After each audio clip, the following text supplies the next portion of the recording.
If I had known what that cruise would bring, I would have stayed home and painted the garage instead. The trip was supposed to be a celebration. 10 years of marriage. Emily had always dreamed of sailing the Caribbean, and I'd finally saved up enough to surprise her. Big white ship, sparkling blue waters, fancy dinners where they fold your napkin into a little swan, the whole 9 yards. I pictured us reconnecting, laughing over cocktails, dancing under the stars. I even packed that ridiculous Hawaiian shirt she loved just to make her smile. At first, it was everything I'd hoped for. We boarded the ship in Miami on a sunny Saturday afternoon. Emily wore a wide-brimmed hat and a smile that could have sold postcards. She clutched my arm as we boarded, pointing out every little thing like a kid on her first trip to Disneyland. "Look, Mike. A real lighthouse. Look, Mike. Free ice cream." I was happy. Truly happy. Thought maybe all those late nights at work, all those missed dinners, had been worth it. Maybe this trip would set us right again.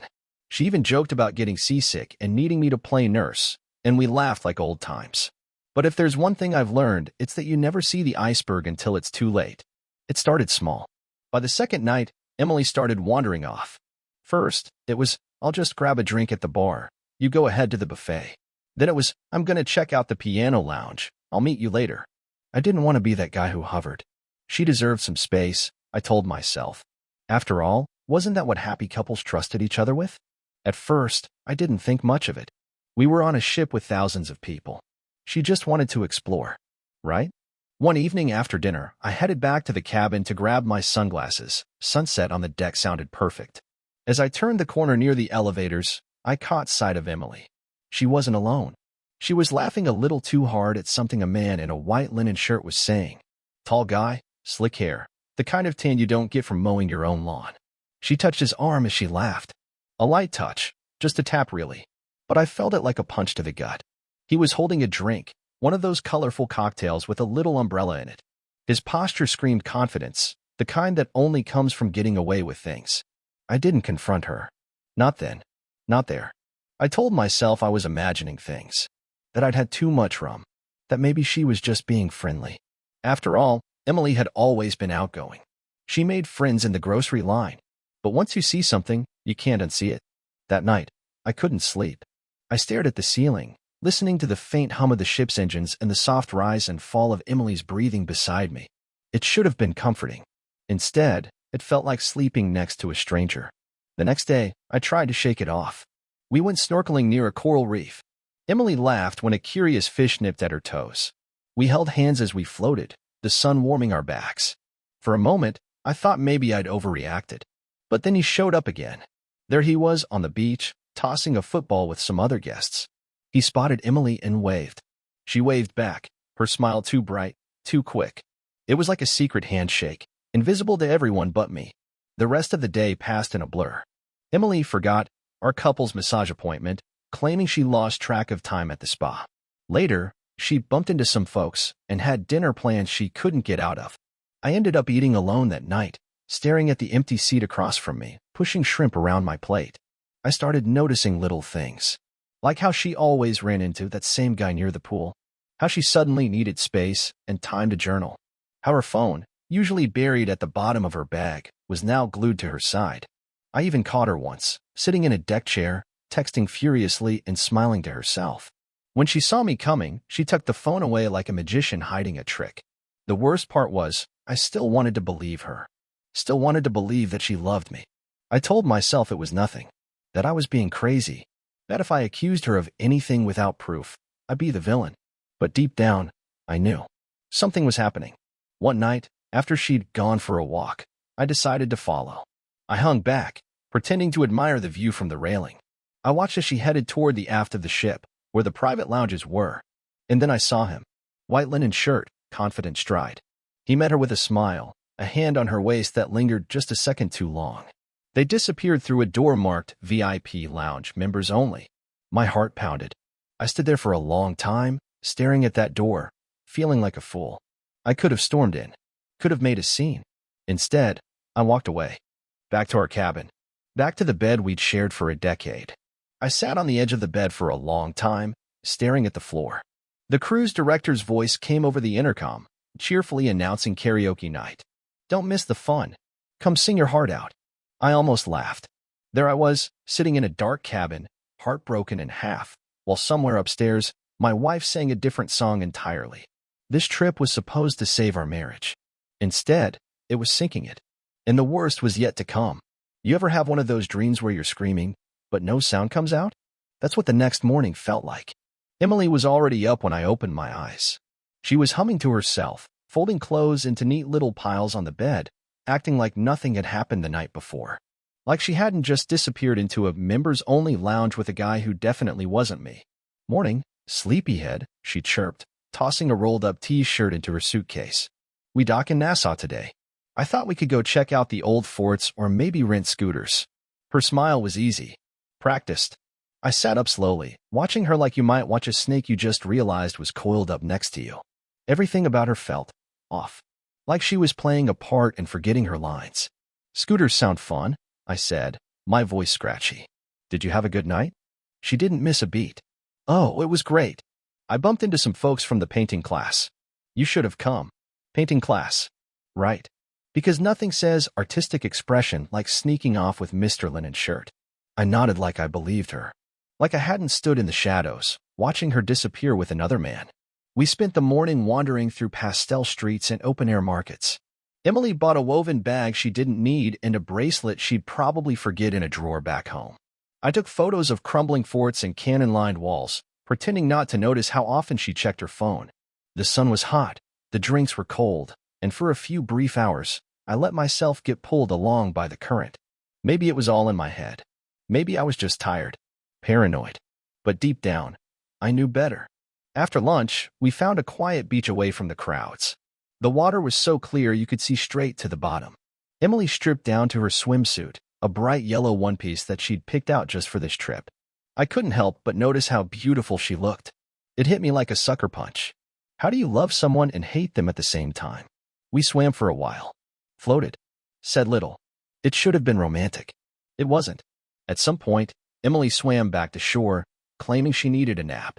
I stayed in the water, letting the salt sting my eyes, trying to wash the sick feeling out of my gut. When I finally headed back to our spot, she was lying on the towel, sunglasses on, pretending to sleep. Her phone was sitting right there. Face up. Buzzing. I know what you're thinking. I should have left it alone. Should have respected her privacy. But when trust is bleeding out of you, you don't wait for permission to stop the bleeding. I picked it up. Just one message. From Chris. "Can't wait to see you tonight. Miss you already." My hands went cold. I set the phone down exactly where it had been, my heart hammering in my ears. I stared out at the horizon, pretending nothing had happened, just like she was. The dream was over. The ship was sinking, and I was the last one to realize it. You ever notice how you can tell a storm's coming? The sky darkens. The air gets heavy. Birds go silent. That's exactly what the ship felt like the next day, even with the sun shining and steel drums playing by the pool.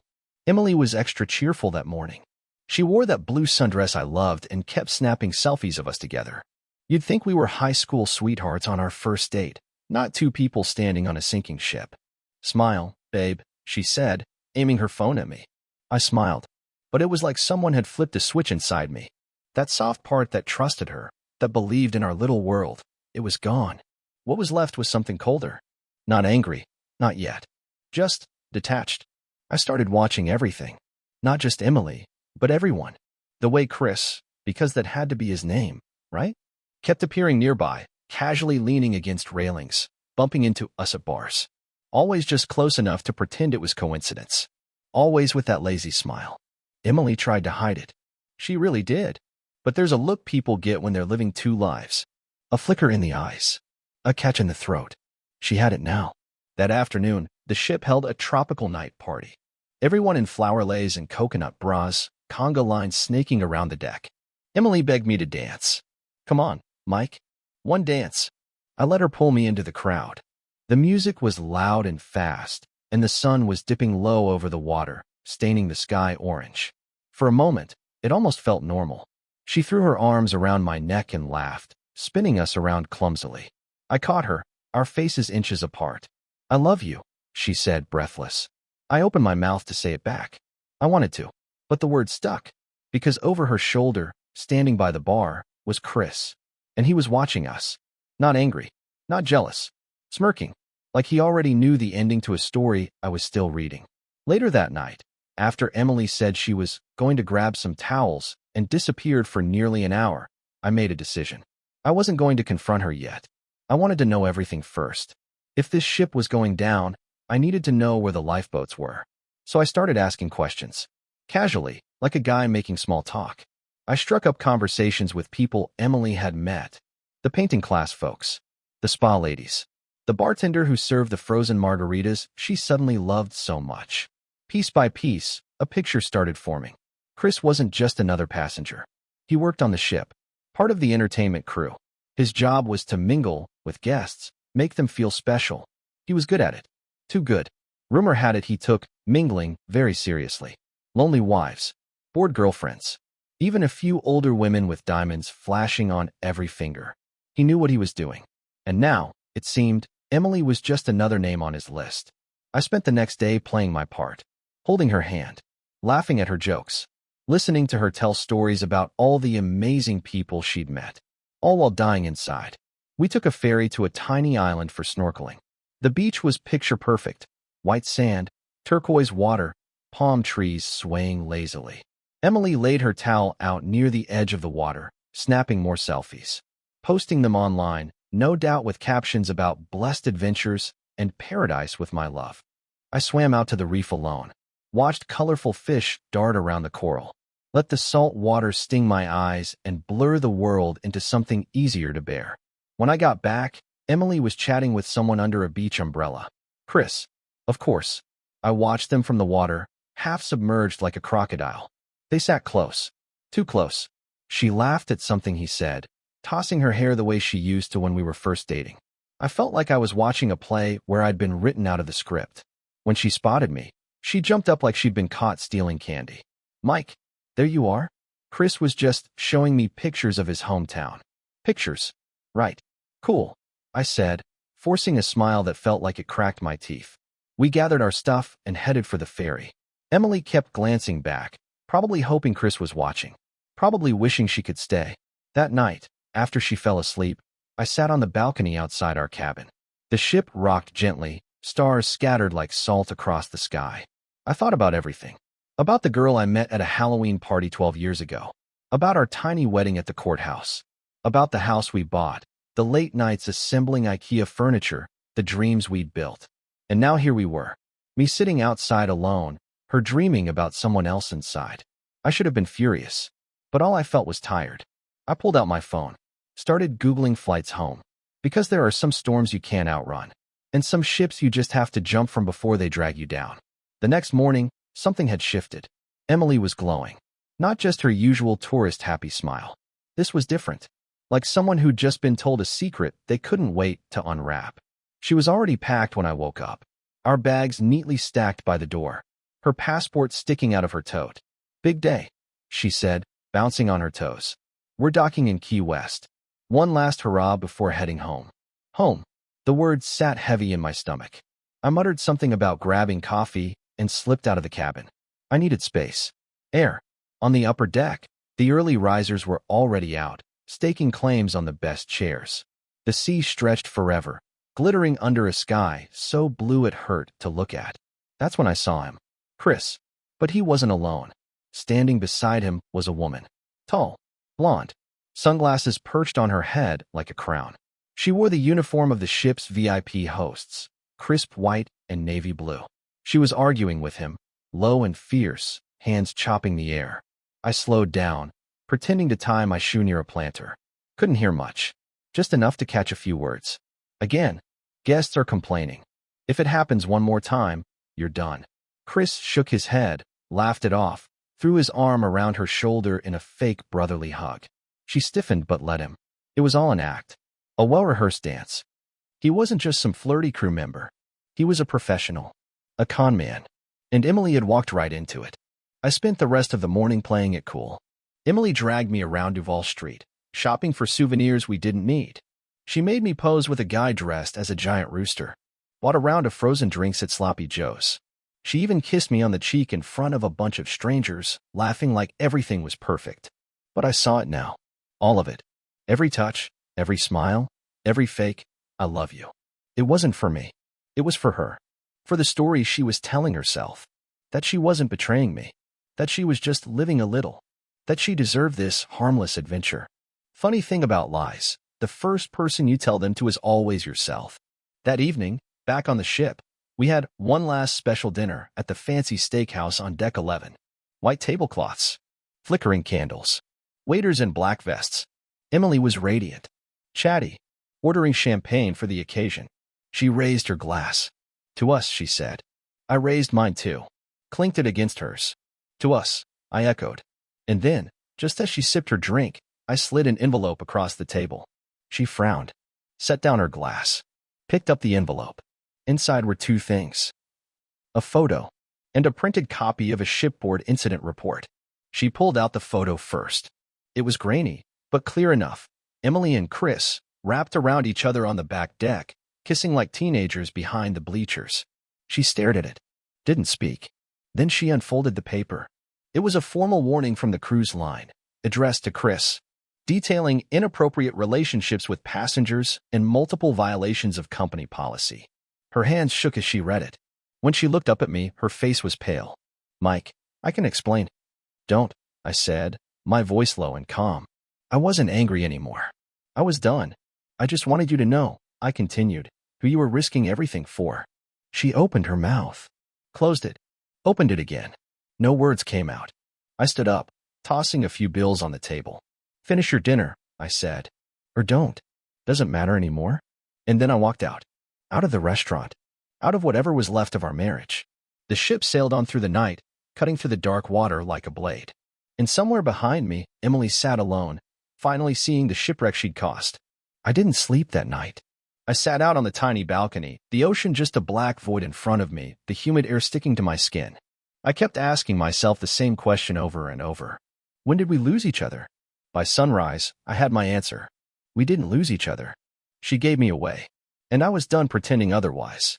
When Emily stumbled back into our cabin around 6 a.m., hair a mess, makeup smudged like a kid's finger painting, I didn't say a word. She didn't either. She just crawled into bed like nothing happened. I sat there for a while, watching her sleep like nothing was broken. Then I packed my duffel bag. I wasn't sticking around for the happy couple disembarkation breakfast. No fake smiles, no pretending we still had something worth saving. We were docking in Key West for a few hours before heading home, and I decided I'd catch the first flight back to Miami. By the time the ship pulled into port, I had my plan. Quick and clean. Or so I thought. I told Emily I needed space, and that I'd meet her back at the ship later. She nodded absently, still half asleep, barely listening. I headed down the gangway with my bag slung over my shoulder, every step feeling a little lighter. Until my phone buzzed. A text. No name, just a number I didn't recognize. If you want the truth, go to Deck 7, Room 714. Now, I stopped cold. At first, I thought about ignoring it. Maybe it was a scam. Maybe it was a cruel joke. But something in my gut, that old, stubborn gut that had been warning me for months, told me this was real. So I turned around. The hallways on the ship were quieter that time of day. Most passengers were already off exploring Key West or nursing hangovers. I moved quickly, my sneakers barely making a sound against the carpet. Deck 7 was mostly guest cabins, the kind of place you didn't just accidentally end up in unless you knew where you were going. I found room 714. The door wasn't all the way closed, just barely ajar. I don't know why, but I didn't knock. I just pushed it open. And there she was, Emily, in someone else's arms. Not hugging, not kissing, fully tangled up with him in a way that left absolutely nothing to the imagination. It was like time slowed down, like my brain refused to process what my eyes were seeing. Her back arched, his hands all over her face flushed with a look I'd long forgotten. A look she never gave me anymore. They didn't notice me at first, too caught up in each other. I just stood there, not moving, not breathing. It felt like the whole world had narrowed down to that single, ugly moment. Finally, Emily turned her head, maybe sensing the shift in the air, and our eyes locked. I'll never forget the look on her face. Not shame, not guilt, just fear. Like a kid caught stealing candy, more afraid of getting in trouble than of what they actually did. I didn't say a word, didn't make a scene. I just closed the door quietly and walked away. By the time I made it back to the terminal, I felt numb. Like my heart had packed its own bag and left before I did. I booked the next flight home without blinking. Sat at the little airport bar, sipping the worst coffee of my life, staring at the departure screen like it could somehow erase what I'd seen. But some things you can't unsee. Some betrayals are carved into you with a knife so deep, you stop feeling the cut. You just bleed. Funny thing about betrayal. You always think the worst part will be losing them. But really, it's losing the version of them you thought was real. The Emily I loved didn't exist anymore. Maybe she never did. And as my flight number was called, and I stood up to leave, I realized something. I wasn't sad. I wasn't heartbroken. I was free. I had seen the truth with my own eyes. And there was no coming back from that. The plane touched down in Miami just after noon. I didn't even remember the flight. Just clouds outside the window and the low drone of the engines matching the empty buzz in my chest. By the time I got to the parking lot, threw my bag into the back seat, and sat behind the wheel, the anger started to creep in. Not the hot, screaming kind. The cold kind. The kind that settles into your bones and makes you sharp. I wasn't sad anymore. I wasn't broken. I was focused. And as I pulled onto the highway, letting the Florida sun beat down on the windshield, a single thought kept running through my mind. She doesn't get to walk away clean. Not after what I saw. Not after what she did. I spent the next few hours at home, pacing the living room, making phone calls, pulling strings. I wasn't about to go on some petty revenge spree, slashing tires, burning clothes, that kind of nonsense. No, that wasn't my style. I was going to hit her where it would hurt the most. Her image. Her pride. Her carefully curated little world. Because Emily? She cared about appearances more than anything. She loved being admired, at work, among her friends, even at those dumb charity galas she used to drag me to. She built her whole life around looking like she had it all figured out. Perfect marriage. Perfect vacations. Perfect photos with carefully chosen captions about gratitude and growth. I smiled a little at that. Yeah, growth. Right into someone else's bed. By evening, I had the first part of the plan in place. It started simple. I contacted the cruise line's guest services. Told them I left something very valuable behind in our cabin. Specifically, a set of private personal belongings in a hidden pocket of my luggage. I made sure to sound worried, hinting that it might even involve sensitive materials. The woman on the phone, bless her heart, promised they'd send someone to search immediately. Why? Because Emily wasn't done with the cruise yet. She was still out there, still thinking she got away with it. And when they went looking through our room, they'd find what I made sure to leave behind. Hidden between the pages of an old travel book? A tiny flash drive, loaded with exactly one file. A video recording. Nothing graphic, nothing explicit. Just 30 solid seconds of her and Chris, her new soulmate, tangled up together on that cabin bed. 30 seconds was all it would take. Enough to leave no doubt about what had happened. Enough to ruin the polished little version of the story she was no doubt already preparing to tell. But that wasn't even the best part. Step 2 was even simpler. I sent an anonymous email to her company's HR department. Nothing crazy, just a short, polite tip. You may want to review the behavior of Emily, last name, during her recent corporate-sponsored vacation. Certain conduct may not align with the company's code of ethics, especially regarding relationships with ship staff. Attached was a blurry, cropped still frame from the video. Nothing explicit, just enough to raise eyebrows. Enough to start questions swirling. And the best part? I didn't even have to accuse her of anything specific. I knew how these things worked. Companies didn't need proof to make your life miserable. They just needed the hint of scandal. Emily's entire career, the fancy title, the management track promotion she bragged about, was built on her professionalism and reputation. Take that away, and you take away everything she thought made her better than me. By midnight, I was sitting on the back porch, a beer in my hand, the Florida night buzzing with cicadas. For the first time in a long time, I didn't feel powerless. I didn't feel small. I felt clean. I didn't yell. I didn't smash things. I didn't stoop to her level. I just made sure the truth she wanted to bury, would follow her like a bad smell. And as I sat there, staring up at the stars, I realized something. I didn't want her back. Not ever. The woman I married had left the building a long time ago. And whoever was left in her place, well, she was about to find out what it felt like to lose everything she thought was hers to keep. One slow, silent piece at a time. The first sign that the dominoes were starting to fall came 2 days later. I was sitting on my front porch, sipping a second cup of coffee, when my phone buzzed. A text from an unknown number. Thought you should know, Emily got pulled into HR this morning. Not looking good. Friend. I leaned back in my chair, let the warm mug rest against my knee, and smiled for the first time in a long time. It had begun. You have to understand something about Emily. She didn't just have a job. Her career was her identity. All those rise and grind quotes she posted on LinkedIn. All the seminars she attended just to shake hands and flash her new blazer. All the Instagram selfies with hashtags like #bossbabe and #corporate-queen. That was her kingdom, her pride, her armor against any crack that might show in her perfect little life. Now, that armor had a hole the size of a torpedo, and the ship was starting to take on water fast. By noon, I got another text, this time from someone we used to double date with back when Emily still had time for old friends. It was a screenshot of an internal company memo. Effective immediately, Emily, last name, has been placed on administrative leave pending an internal review. No reasons listed. Didn't matter. In corporate speak, pending review might as well be a death sentence. It meant gossip swirling in break rooms. It meant whispered meetings behind closed doors. It meant being radioactive, the kind of person no one wanted to be seen getting coffee with. And Emily knew it.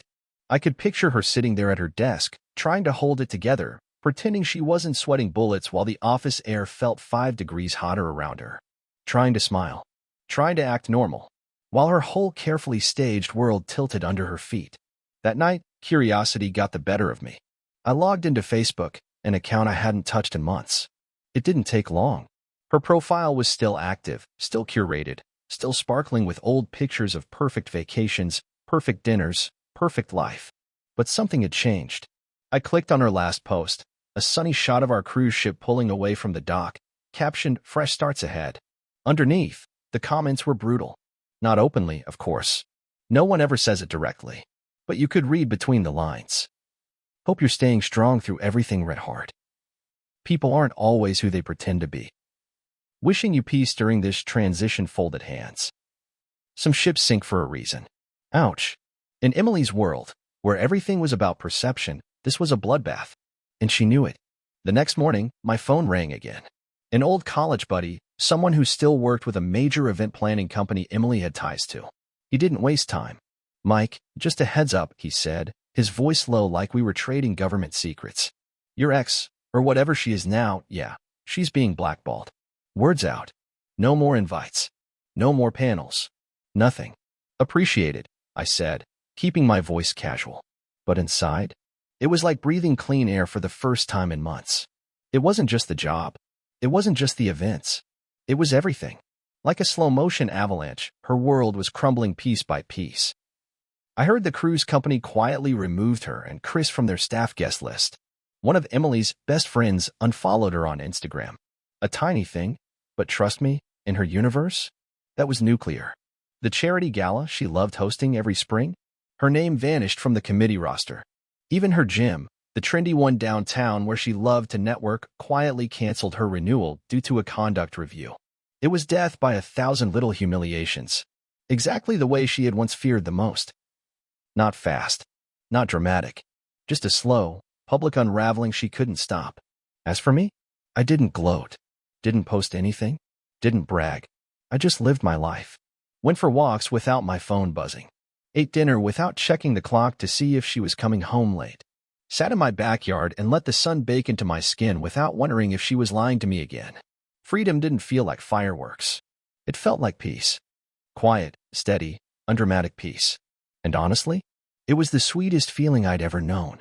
One night, maybe 4 days after the whole thing started, I sat outside on the back porch, a cold beer in hand, just listening to the night.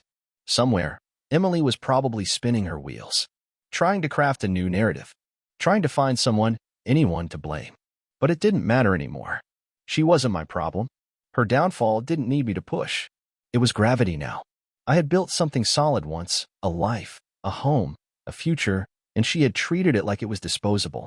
Well, turns out the only thing disposable was the mask she wore. And now that it was gone, there wasn't much left standing. As I sat there, the night breezes rustling through the trees, I realized something. She had spent so long trying to look like she had everything, trying to impress strangers, trying to keep up appearances. But the truth? The truth always wins in the end. It just takes its time. And me? I wasn't looking back.